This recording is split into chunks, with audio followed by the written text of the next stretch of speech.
Hello there ladies and gentlemen, I'm Paul TX141 Walsh, welcoming you to an all new World of Warships video today on our channel. In this episode we shall be setting sail in our Tier 3 Premium Royal Navy destroyer known as the Campbeltown. Alongside us today is Zaron, or Z, in his Tier 3 Soviet Premium Cruiser known as the Aurora, and we're in the Tier 4 Standard Battle on the map Big Race. Now the emphasis of today's video is going to be on how we may use the Campbeltown effectively in order to support our team in winning a match, or at least in my opinion. And the reason I've decided to make this video is because when I went to purchase the Campbeltown just over 2 months ago, I heard a lot of negativity about the ship, in particular with regards to its overall attributes and therefore it not being worth the money. From the outside looking in, we can potentially see why. Looking at our cannon firstly, our artillery, we have 3 102mm solo firing cannon, which are located towards the bow of the ship, one down the centre line and then one to either side, meaning that at most you'll only ever be able to fire 2 of your guns on a given target, and as the target heads towards the aft portion of your ship, you only have 1 gun firing at the target. However, your guns do have a respectable range of 9.2km, and with their 6% fire chance with high explosive and decent muzzle velocity with both types of shell of 884 meters per second, the guns start to look a little bit better. That is until you hit your reload speed, which is 7 seconds, which can be rather painful when you're trying to get off sustained fire to set an enemy ship such as a battleship on fire, or alternatively trying to eliminate the last bits of health on an enemy destroyer that is proving very evasive.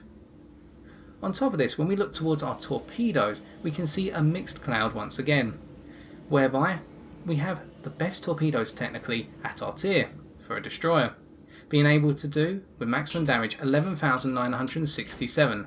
This is the greatest value available at your tier. We have 2 triplet torpedo tubes with a range of 7.5km as well. This is 1km more than your detectability by sea of 6.5km, providing you with the capacity to stealth torpedo targets. And with your torpedo speed of 57 knots, this is a decent speed, stealth torpedoing is a viable option. Or at least torpedoing targets at longer ranges is viable. But there are 2 issues here. Firstly, the location of your torpedo tubes. 1 to each side of the ship, which means if you want to get all your torpedoes off on a given target straight away, you'll need to fire your torpedoes on one side and then reverse the directionality of your ship to get the rest of the torpedoes off. And you're going to see that here when we go for the enemy Kohlberg, whereby we're trying to shoot our torpedoes around the island and for them to drift into them. But as we try to do so, we will be spotted by an enemy Wakataki, the Tier 3 Japanese destroyer that is headed out right into the northeastern corner of the map and is going to crash into the landmass after we turn our attention towards them with our artillery pieces.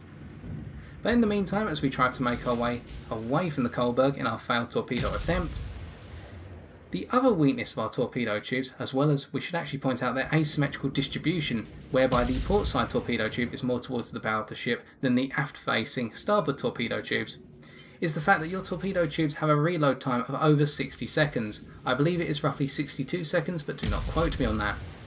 That is painfully long if you miss, and means that the ability to stealth torpedo is outweighed by your need to be accurate with your torpedoes. If you're not accurate, you are going to be punished with an incredibly long reload time, so you need to make every torpedo count in a given scenario.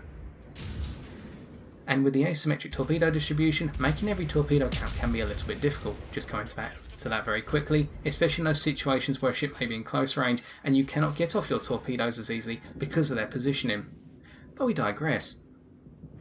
Coming back to the positivity then, as Z takes out the enemy Wakataki and we retreated towards him so that he could bring his guns to bear on the Wakataki and we could spot the Wakataki's torpedoes for him, and he goes to try and bring down the Kohlberg for us.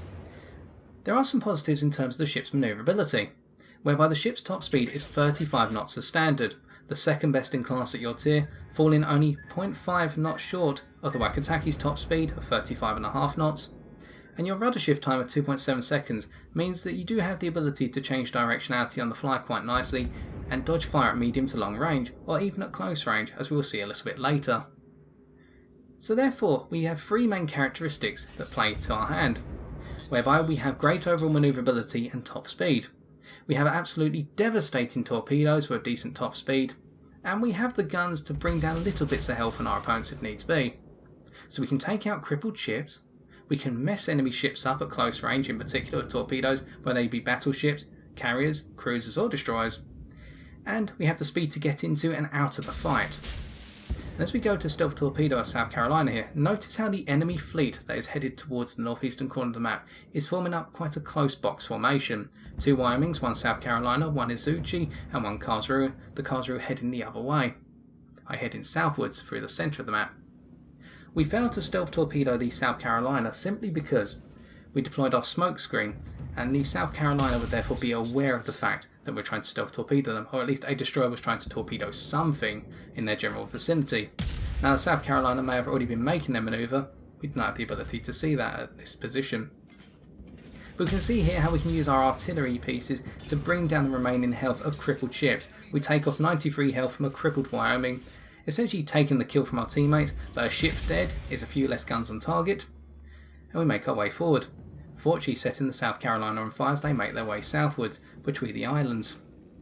And we're going to try and cut them off here with our torpedoes or with our guns. But as we make our way around, notice the close proximity of the 2nd Wyoming to the South Carolina.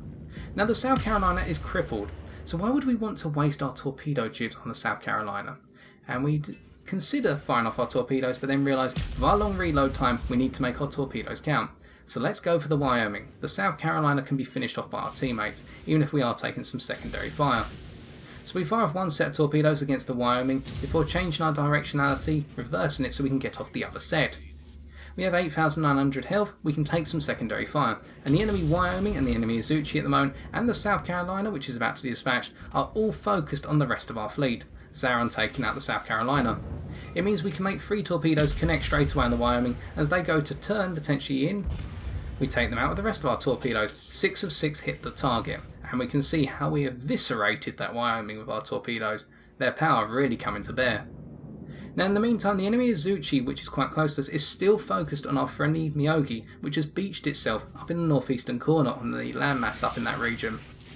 And whilst their secondaries are opening fire, they have only now realised that we are this close, i.e. less than 2.5 kilometres. We're just waiting for our torpedo tubes to reload at this point, and we've bought ourselves enough time to be able to reload them.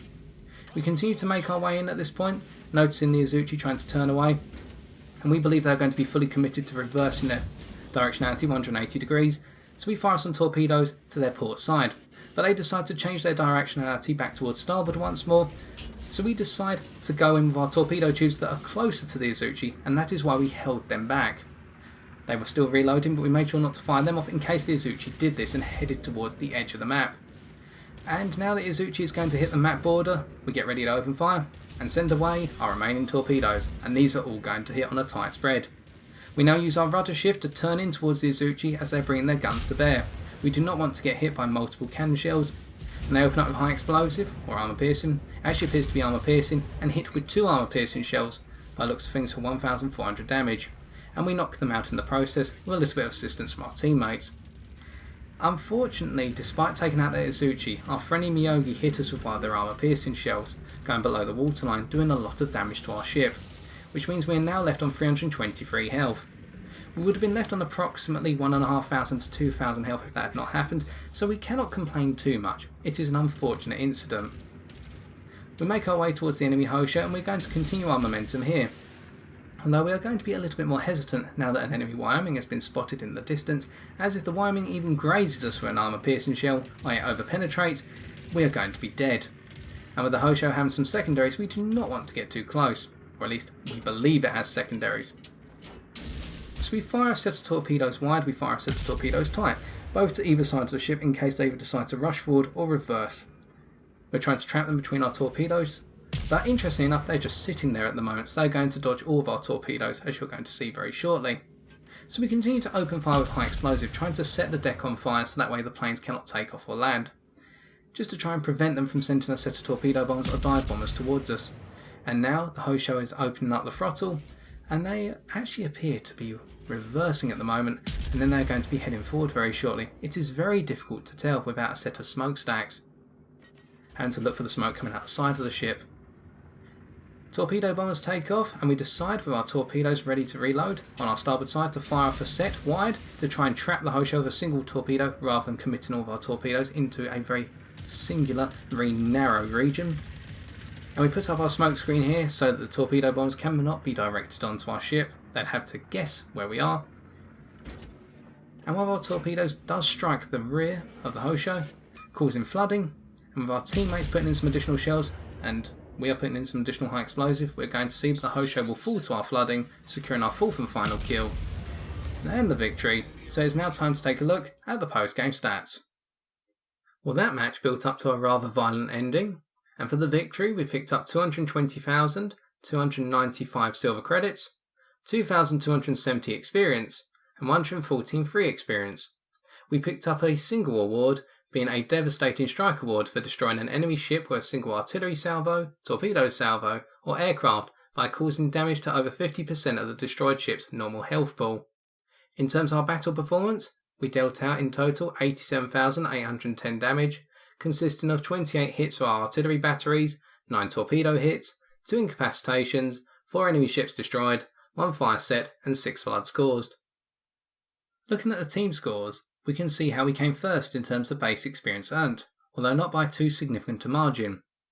Perhaps this underpins our playstyle in the Campbeltown as depicted in this match, whereby we relied on our team to grab the attention of the enemy fleet that made their way up into the northeastern corner, at which point once the enemy team was fully engrossed in attacking our friendly ships at longer ranges, we could make use of this distraction to charge in amongst the enemy fleet's battleships and destroy them with our torpedoes. Hence why we came first on our team, but not by a huge margin, because it was a team effort rather than an individual effort that led our team to winning the match. Looking at our detailed report, we can see 2 important items of note. The first being the damage we dealt, whereby the majority of it was caused with our torpedoes. The 9 that struck dealt 76,537 damage. This goes to emphasise how powerful the torpedoes are on the Campbeltown, especially for their tier. The second important item of note is in terms of the damage we received, whereby we took 8,578 damage out of our total health pool of 8,900 HP. This goes to show that we are willing to take hits, whether it be from enemy destroyers, cruisers, battleships, or aircraft carriers, if it means we can get into range and into a position when we know we are going to strike with our torpedoes, as we feel the exchange of health on our own ship is worth it if we strike with a single torpedo, let alone 9 of them. And finally, coming on to our credits and experience earned, we can see it with a premium account, after deductions, we walked away with 216,792 silver credits. In conclusion then, whilst the negativity surrounding the Campbeltown can be justified to an extent, do not let it make you think that this ship cannot have a valid effect on the outcome of a given match. There are some out there who can probably use this ship as an incredibly effective stealth torpedo destroyer. I personally feel that my capabilities in stealth torpedoing enemy ships at the moment are very poor, and as a result I'm still practicing on Japanese destroyers until I feel ready to bring that role to the Campbeltown. In the meantime, hopefully today we've demonstrated how, thanks to the great overall maneuverability and top speed of the Campbeltown, this destroyer can get in amongst the enemy fleet when they're clustered together and distracted by friendlies on your team at long range very easily. And once it is in amongst the enemy fleet, against the battleships in particular, it can use its very high damage pool torpedoes in order to shred the enemy fleet and essentially end up punching a hole for your team through to victory. And so I've been TX141, and if you've enjoyed this video, why not leave a like, comment or subscribe for future World of Warships videos on my channel. But until next time, ladies and gentlemen, take care and fair seas.